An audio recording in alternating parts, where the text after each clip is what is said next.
The question, what is consciousness, has been asked by mankind for thousands of years.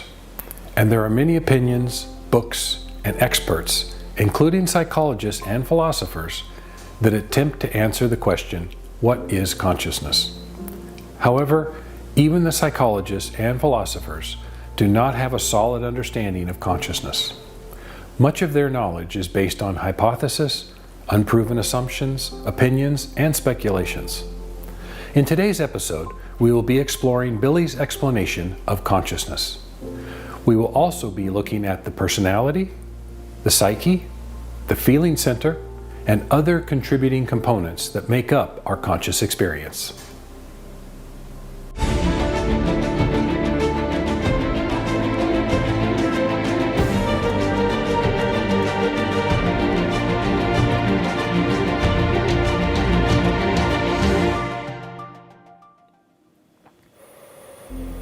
A recurring theme in Billy's books is the need for growth or evolution of our consciousness. But what exactly is consciousness? From a broad perspective, we are conscious of our external world and our internal selves. We can look at a tree, and at the same time, we can be aware of ourselves looking at the tree. A simple definition is, consciousness is what makes experience possible. Consciousness includes our thoughts, our feelings, our psyche, our personality, our I or ego, our character, memory, senses, and everything that we can experience and perceive. All of these things make up our conscious experience. However, while all of these things make up our conscious experience, they all have discrete functions that interact, condition, and influence each other. In order to grow our consciousness, we first need to learn about ourselves. This self-education is a lifelong process that can be very difficult and challenging. Learning about ourselves means to consciously perceive our thoughts, feelings, habits, and behaviors, which in some cases lead to difficult realizations and sometimes tears. Quite often, the image we have of ourselves is distorted, and we see the person we want to see and not the person we really are. However, we also have remarkable abilities, behaviors, and characteristics that we can be proud of. It's important to recognize all of our inner characteristics, both the positive ones that are more developed and the negative ones which need improvement. It's also important that during this self-education, we show ourselves the appropriate kindness, compassion, and respect, because we all have weaknesses, quirks, and bad behaviors that need to be changed once they've been recognized. Thinking negatively about oneself or other types of self-punishment are not useful and actually hinder the progress of self-education. It takes patience, understanding, and a great deal of profound thinking to achieve even a small success. And even the small successes need to be questioned and tested to make sure they are what we think they are and not something else. It's important to develop a new set of calm and self-instructive thoughts and feelings that will support and foster a healthy self-learning environment. In order to have a better understanding of how the consciousness works, let's start with a basic overview of the human consciousness, the different parts involved, and how impulses affect and condition different parts of the consciousness. The term impulse is a very specific term and can be misunderstood. So I'll quote a definition from The Goblet of Truth, one of Billy's books. Quote, "Everything in the whole universe consists of the movement of impulsations. Something goes in, something develops. Without movement, nothing would exist." End quote. So an impulse isn't something that just pulses, like the word may sound. It's something that goes in and then something develops. The human consciousness is made up of two distinct parts that constitute the whole: the material consciousness and the spiritual consciousness. In this video, we will be examining the material consciousness. This part of the consciousness is made up of many different parts and processes that contribute to our conscious experience. Billy calls this material part the personality consciousness block. This is a compound term, meaning this block is the personality and the consciousness together. Contained within the personality consciousness block is the mental block, the individuality block, and the subconsciousness block. There is one more block, and this is the central consciousness, which consists of two parts, the material central consciousness and the spiritual central consciousness. The central consciousness is only responsible for forwarding impulses between the material consciousness and the spiritual consciousness, so we will cover this process in another video. The mental block contains the material consciousness, the actual thinking apparatus that we use during our lifetime. The material consciousness is comprised of numerous forms of consciousness, which includes all possible fields of knowledge. For example, if you work as an engineer, engineering could be a form of consciousness. Or, if you work in the medical field, those can be forms of consciousness. Maybe you're a mom or a dad, so parenting would be a form of consciousness. As we grow and learn, we create new forms of consciousness and expand existing forms of consciousness within us. Thinking and all thoughts originate in the consciousness. However, our thoughts are formed through many different processes, circumstances, experiences, and influences. The psyche manages consciousness-based thoughts and feelings, which arrive from the consciousness to the psyche via impulses. These impulses affect the psyche in either a positive or negative way, depending on the nature of the thought or feeling received. After the psyche receives a thought, the psyche sends an impulse to the feeling center, which is characterized as either negative or positive, depending on the state of the psyche. The feeling we are talking about here is not the feeling of touch, when you touch something or when someone touches you on the shoulder. The feelings we are talking about here are the internal ones that are perceived by our consciousness, such as gratitude, inspiration, anxiety, remorse, experiencing music or art, or sentimental feelings. Feelings represent a focused and actualized quality of experience in our lives.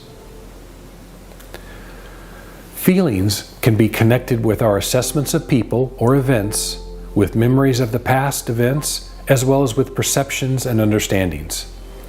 Feelings are impulses that can be initiated from many different sources. The primary source of feelings is our thoughts. Some other sources include personal drive towards a goal and instinctual forms such as sensing danger.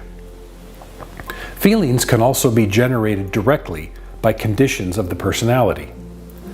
Purely physical processes also generate feeling formation, such as the autonomic nervous system and the central nervous system, and many other physiological processes. The feeling center contains the entire palette of feelings that a human being is capable of.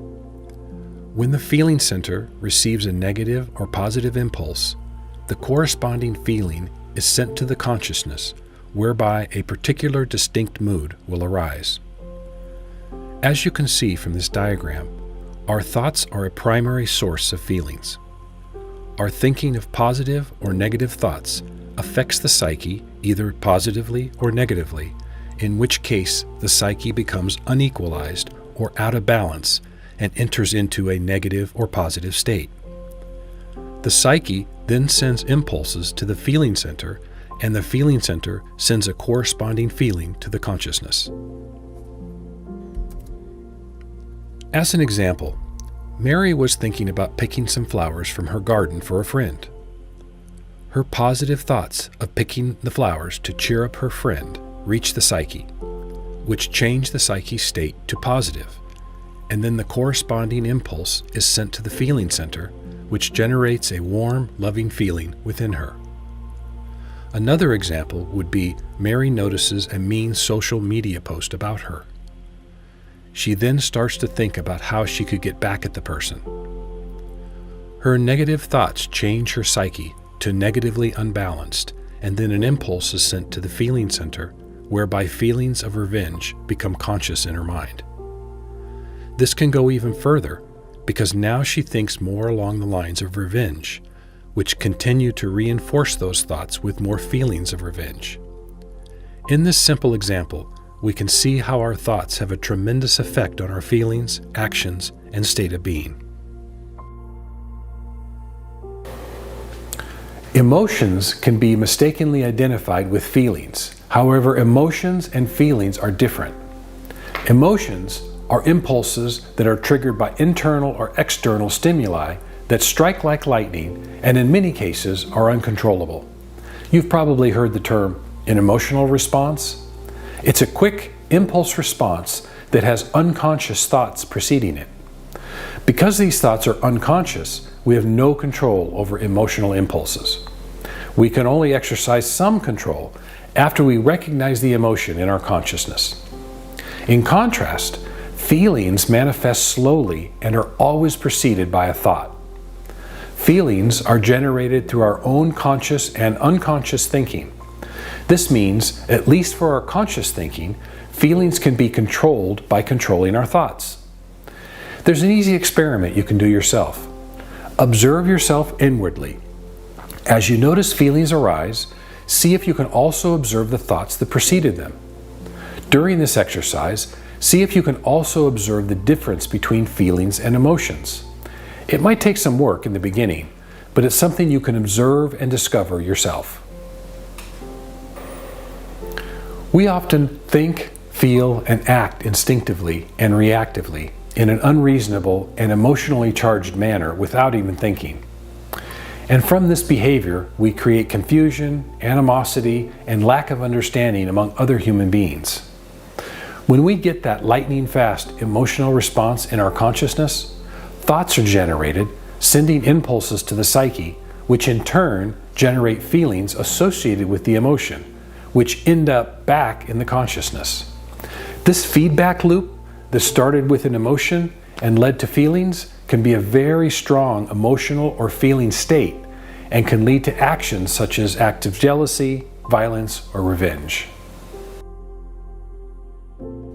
Also within the mental block is the individuality block.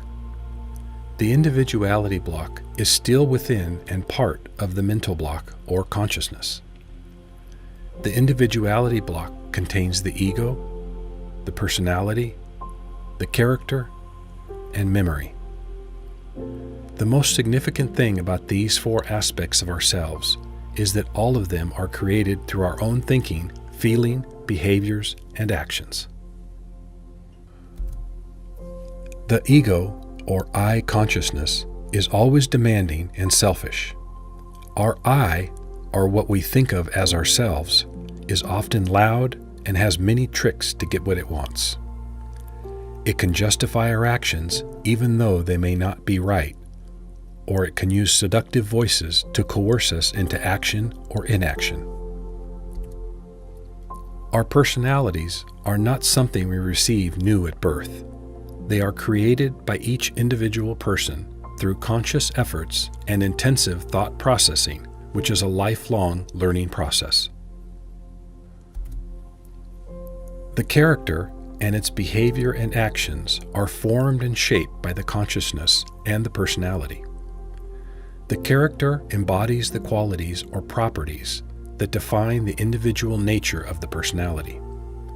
Some of these qualities are integrity, kindness, patience, persistence, open-mindedness, fairness, cooperativeness, and tolerance. Our character can also be dishonest, disrespectful, mean, selfish, and many other qualities. Our character is the product of our consciousness and our personality.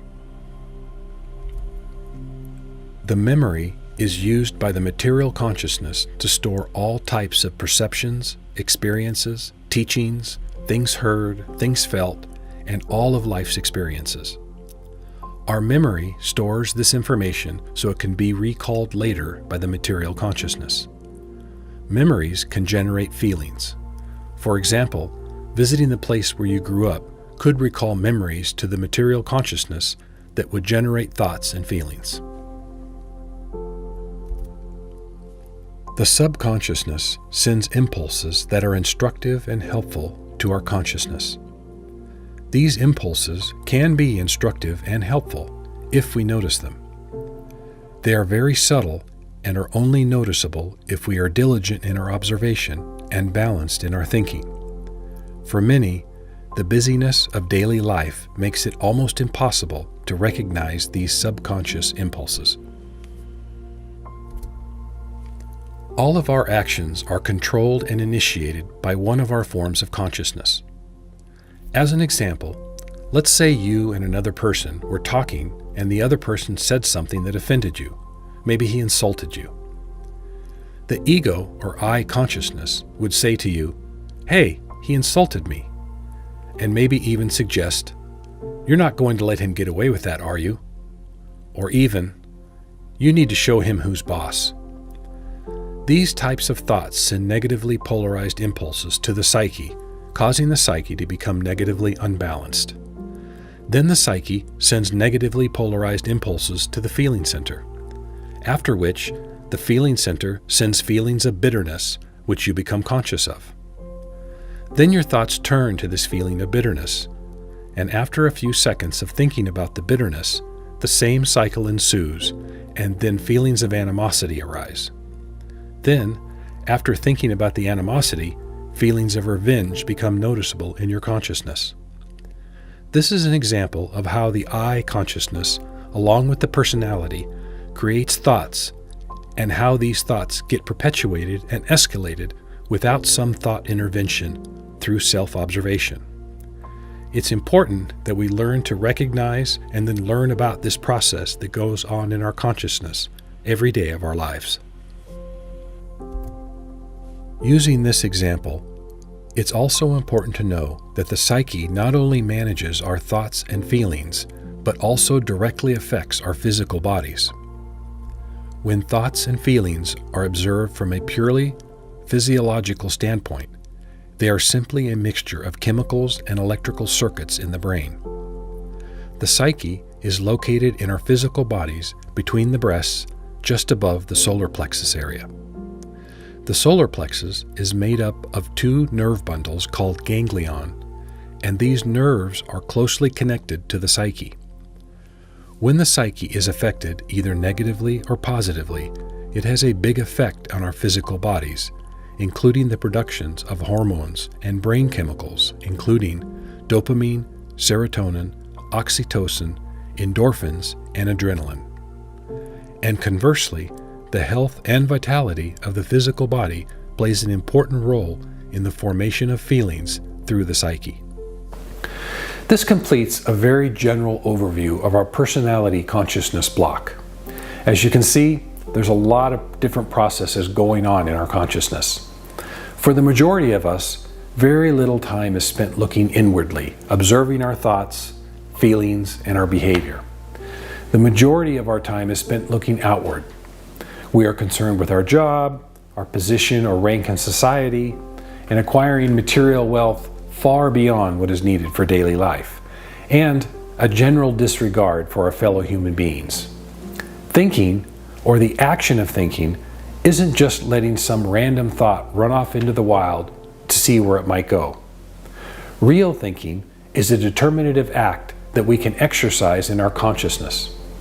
Thinking is observing our thoughts, dissecting, analyzing, and evaluating the cause and source of the thought.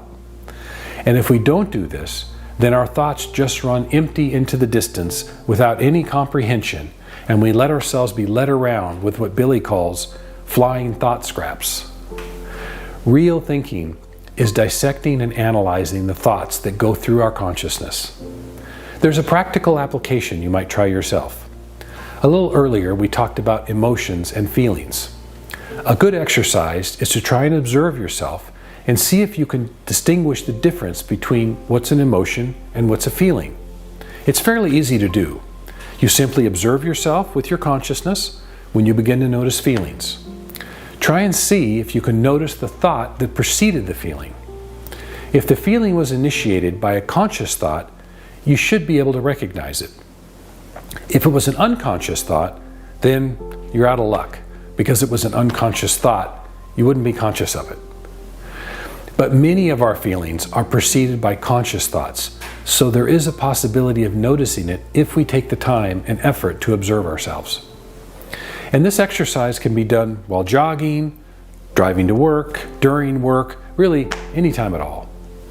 Well, that concludes a very basic introduction to the material consciousness. Feel free to post any comments or questions below, and we'll see you on the next video.